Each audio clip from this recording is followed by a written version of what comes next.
Hola a todos, bienvenidos a un nuevo episodio. Qué gusto que nos acompañen hoy en este espacio que armamos para la asignatura de Fisiología aplicada a la Fisioterapia 2. El día de hoy, junto con mis compañeros Alejandro, Isaí y José Alejandro, queremos platicarles sobre un tema que es una verdadera joya para nuestra formación, la fisiología sensorial y cómo el cuerpo recibe la información del entorno. Para entenderlo de forma sencilla, nuestro cuerpo está lleno de receptores que actúan como traductores de energía. Hoy los podemos clasificar en tres grandes grupos: los exteroceptores, que nos conectan con el mundo exterior mediante el tacto o la temperatura; los interoceptores, que trabajan en silencio vigilando nuestro medio interno; y por último, los propioceptores, que son clave en nuestra carrera porque le dicen al cerebro en qué posición está el cuerpo. Para empezar a armar este mapa y ver cómo viajan esas señales, le paso el micrófono a mi compañero Alejandro, que nos va a explicar el procesamiento periférico y cómo se integra todo esto en la corteza cerebral. Es súper impresionante y en estos mismos momentos quiero saberlo. Alejandro, te paso el micrófono. Adelante, te escuchamos. Muchas gracias, Eve, y muy buenos días a todos. Para comprender cómo un sujeto fisiológico interactúa con su entorno, es indispensable analizar el proceso de transducción sensorial. Cuando aplicamos una fuerza mecánica sobre el tejido tegumentario, ya sea mediante la palpación, la terapia manual o el movimiento, esta energía física debe ser traducida en un lenguaje que el sistema nervioso central puede interpretar, en este caso el potencial de acción. A nivel periférico, contamos con mecanorreceptores especializados. Los corpúsculos de Meissner y los discos de Merkel se encargan del tacto epicrítico discriminativo superficial, mientras que los corpúsculos de Pacini y Ruffini responden a las vibraciones de alta frecuencia y al estiramiento tisular respectivamente. El mecanismo molecular detrás de esto es la deformación mecánica de la membrana celular de estos receptores, la cual estira físicamente canales iónicos mecanosensibles, destacando las proteínas de la familia. La apertura de estos canales permite un flujo masivo de cationes, principalmente sodio y calcio, provocando una despolarización local conocida como potencial de receptor. Si este potencial alcanza el umbral en el primer nodo de Renvier, se desencadenan los potenciales de acción. Esta información viaja a través de axones mielinizados de gran calibre, clasificados como fibras A-beta, las cuales ingresan a la médula espinal por las raíces dorsales y ascienden de manera ipsilateral por el sistema de la columna dorsal lemniscomedial, haciendo su primera sinapsis en los núcleos de Gold y Burdach en el bulbo raquídeo, donde se decusa antes de proyectarse hacia el tálamo. Finalmente, el tálamo retransmite la señal hacia la corteza somatosensorial primaria, ubicada en el giro poscentral del lóbulo parietal correspondiente a las áreas de Brodmann 1, 2 y 3. Sin embargo, el punto de interés para la fisioterapia radica en las áreas de integración somatosensorial ubicadas en la corteza de asociación, específicamente en las áreas de Brodmann 5 y 7 del lóbulo parietal superior. Estas áreas reciben proyecciones tanto de la corteza primaria como del tálamo, y su función es converger y configurar múltiples señales sensoriales. Es gracias a esta integración que el cerebro dota de significado a la experiencia sensorial. Permite la estereognesia, que es la capacidad de reconocer la forma, consistencia y textura de un objeto sin el uso de la vista, y consolida el esquema corporal del individuo. Si un paciente presenta una lesión en estas áreas de asociación, manifestará agnosia táctil, lo que significa que sentirá el contacto, pero será incapaz de interpretar lo que está tocando. Te devuelvo la palabra ahora, Eve. Buenísima explicación, Alejandro. De verdad que nos dejas clarísimo que la corteza somatosensorial hace un trabajo de síntesis avanzado y que además es curioso notar cómo el cerebro decide a qué prestarle atención gracias a la adaptación sensorial. Por ejemplo, como mencionabas, los corpúsculos de Pacini son receptores fásicos de adaptación rápida. Se activa con la vibración o presión inicial y luego se silencian para no saturar el sistema nervioso. En cambio, los receptores de Merkel o Ruffini son tónicos, de adaptación lenta, y se quedan mandando información continua sobre la presión o el estiramiento de la piel. Con esta base teóricas listísimas, pasamos a la segunda sección de nuestro programa. Los dejo con mi compañero José Alejandro, quien va a dirigir la mesa de entrevistas clínicas con nuestros dos especialistas invitados, Alejandro e Isaí, para abordar a fondo el dolor y los sentidos químicos. Vamos con ustedes, José Alejandro. Muchas gracias, Eve, y buenos días a todos los que nos escuchan. Para continuar con el desarrollo del programa, iniciaremos este bloque de debate y entrevista clínica. Contamos en la mesa con el terapeuta Isaí y el terapeuta Alejandro. Bienvenidos a ambos. Isaí, iniciaremos con usted entrando de lleno en el segundo subtema del programa, dolor, clasificación y conducción. En clínica, el dolor es el síntoma causal por el cual acuden los pacientes. Quisiéramos que usted nos explicara qué ocurre a nivel celular cuando se genera una lesión tisular aguda y cómo se instauran los procesos de sensibilización. Hola, buenos días y gracias por la invitación. Es un placer estar aquí debatiendo este tema tan crucial. A lo que explicaron hace un momento sobre cómo un estímulo mecánico de baja intensidad activa los mecanorreceptores normales, la situación cambia radialmente. Cuando hay un daño tisular, fisiológicamente en el dolor no es solo una señal de alarma, sino un proceso neuroquímico complejo. Cuando existe un daño en los tejidos, ya sea por un traumatismo mecánico o un proceso isquiónico, las células dañadas e inmunitarias liberan una gran variedad de mediadores químicos en el espacio extracelular, fenómeno conocido como la sopa inflamatoria. ¿Y qué pasa en esta sopa inflamatoria? En esta sopa encontramos iones de hidrógeno, ATP, bradicina, serotonina, histamina, citocinos proinflamatorios, prostaglandinas y sustancias P. Estos compuestos químicos interactúan directamente con los nociceptores, que los receptores de alto umbral. La persistencia de esta sopa inflamatoria modifica las propiedades de membrana de estos nociceptores, reduciendo el umbral de apertura de los canales de sodio dependientes de voltaje y provocan el fenómeno de sensibilización periférica. Esto conecta perfectamente con lo mencionado de Furio sobre la clínica. Eso se traduce en dos entidades patológicas que observamos a diario. En lugar de la hiperalgesia, que es una respuesta aumentada ante un estímulo ya sea doloroso, y en segundo lugar, la alodina es una sustancia de hipersensibilidad sobre un estímulo que normalmente es totalmente inocuo, como el roce sutil en una prenda o una movilización pasiva suave. Es percibido por el paciente como un dolor intenso, precisamente porque los receptores periféricos alteran su umbral. Es sumamente interesante cómo un cambio químico periférico altera la percepción central.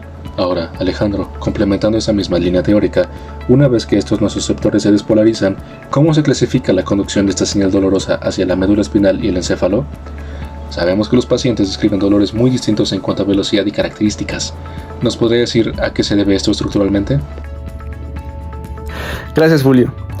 Esa diferenciación clínica se explica perfectamente a través del tipo de fibra nerviosa que realiza la conducción. Contamos con dos clases principales de aferencias nociceptivas primarias, las fibras A delta y las fibras C. Las fibras A delta son axones de diámetro intermedio con una capa delgada de mielina, lo que les permite una velocidad de conducción relativamente rápida de entre 5 a 30 metros por segundo. Estas fibras son responsables del denominado primer dolor o dolor agudo. Es un dolor de localización precisa, de carácter punzante, que se experimenta inmediatamente después de la lesión. Por otro lado, las fibras C son axones de diámetro pequeño y son amielínicas, lo que significa que carecen de vaina de mielina. Esto reduce su velocidad de conducción a menos de 2 metros por segundo. Ellas transmiten el segundo dolor o dolor crónico y sordo. Es un dolor difuso, mal localizado, de tipo urente o contracturante que persiste durante mucho tiempo después del estímulo inicial.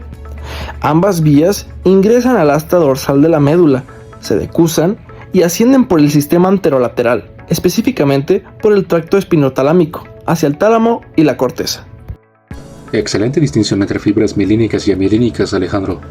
Regresando con usted, Isaí, antes mencionó cómo estas vías conducen el dolor hacia centros superiores. Esto nos lleva directamente hacia un aspecto crítico en la evaluación del sujeto: los signos vitales. ¿Cómo se vincula esta conducción nociceptiva con las variaciones en la homeostasis cardiovascular y respiratoria de nuestro paciente durante la sesión? Dices en el clavo, Furio, y lo que acaba de exponer Alejandro es una clave para entender. Dependiendo de qué fibras estén conduciendo el estímulo, la respuesta automática varía la vía de dolor. No solo se proyecta a la corteza para hacerse consciente, sino que colateralmente envía proyecciones al tronco encefálico y al hipotálamo, activando de forma inmediata el consciente del sistema nervioso autónomo simpático. Cuando un paciente experimenta una estimulación cognitiva aguda e intensa a través de las fibras A que describe Alejandro, la descarga sináptica provoca la liberación masiva de catecolaminas. Esto genera alteraciones fisiológicas sistemáticas y mediables en el tiempo real sobre los signos vitales, observando un incremento reflejo de la frecuencia cardíaca, un aumento de la tensión arterial por los vasoconstrictivos periférica y una aceleración de la frecuencia respiratoria. Por lo tanto, como bien planteas en la entrevista, el monitoreo continuo de los signos vitales antes, durante y después de la intervención no es una opcional, es un imperativo clínico que nos funciona como un indicador objetivo de la tolerancia del paciente al dolor que Alejandro acaba de clasificar. Totalmente de acuerdo, Isaí. El registro de signos vitales es nuestra principal herramienta de seguridad biológica. Ahora, para abarcar el tercer y último subtema, gusto y olfato, componentes y fisiología, Alejandro, de vuelta contigo, quisiéramos detallar el funcionamiento fisiológico de estos sentidos químicos antes de pasar a su aplicación práctica. ¿Cómo operan estos sistemas a nivel de receptores? Con gusto, Fulio. Ambos sistemas están clasificados como sentidos químicos porque sus receptores son quimiorreceptores periféricos, diseñados para detectar moléculas disueltas en una solución acuosa o mucosa. En el olfato, las moléculas odoríferas entran en la cavidad nasal, se disuelven en el moco nasal e interactúan con receptores acoplados a proteínas G localizados en los cilios de las neuronas receptoras olfatorias. La activación de esta proteína genera una despolarización que viaja por el nervio olfatorio hacia el bulbo olfatorio. Una característica neuroanatómica única del olfato es que se proyecta directamente a la corteza olfatoria primaria y al sistema límbico, sin realizar sinapsis previa en el tálamo, vinculándose de inmediato con las emociones y la memoria. Por otra parte, la fisiología del gusto se localiza en los botones gustativos de las papilas de la lengua. Cada botón contiene células receptoras que identifican las 5 cualidades básicas del sabor. El sabor salado y ácido operan mediante la entrada directa de iones de sodio e hidrógeno a través de canales específicos, mientras que los sabores dulce, amargo y umami utilizan receptores acoplados a proteínas G. Esta información es recogida por los pares craneales 7, 9 y 10. Converge en el núcleo de tracto solitario en el tracto encefálico y termina en la corteza gustativa primaria en la ínsula. Una descripción anatómica y fisiológica sumamente rigurosa, Alejandro. Ahora, Isaí, aterrizando toda esa teoría neurofisiológica, ¿cómo traslada concretamente a un fisioterapeuta este conocimiento del gusto y el olfato a la intervención con un paciente? Es fascinante cómo se aplica, porque complementa todo lo que hemos venido construyendo en la mesa. Como lo acaba de mencionar Alejandro, el olfato viaja directo al sistema límbico sin pasar por el tálamo, y el gusto se integra en la ínsula y en el tronco encefálico. Como fisioterapeutas trasladamos este tratamiento de la neurorehabilitación a los pacientes que han sobrevivido a un evento cerebrovascular, traumático, cráneoencefálicos o cursan por una parálisis facial. Estos suelen presentar cuadros de anosmia o ageusia, que es la pérdida de olfato y del gusto. Esto no solo afecta su estado nutricional, por la pérdida de apetito, sino que por lo que explicaba Alejandro sobre el sistema límbico, altera severamente su estado neuroemocional, mermando su motivación y participación en la sensación de ejercicios terapéuticos.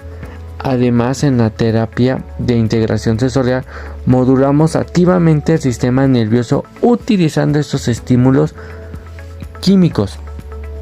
El uso de estímulos olfatorios específicos aprovechan esas vías olfatorias límbicas que describe Alejandro, aromas cítricos o mentolados. Incrementan el estado de alerta y la activación cortical en pacientes con hiporrespuesta, mientras que aromas como la lavanda promueve una respuesta que predomina parasimpática, ideal para modular los niveles de estrés, disminuir la tensión muscular por ansiedad y optimizar la respuesta tisular. Al final, como Alejandro expuso en el bloque 1 con el esquema corporal, el sistema sensorial trabaja como un tono integrado. Si estimulamos correctamente los sentidos químicos, podemos potenciar directamente las respuestas motoras de nuestros pacientes. Excelente, Isaí. Ha quedado perfectamente clara la aplicación práctica de estos conceptos académicos en nuestra disciplina. Les agradezco enormemente a ambos por su tiempo y la claridad de su exposición en esta mesa redonda. Regreso los micrófonos a nuestra conductora Eve.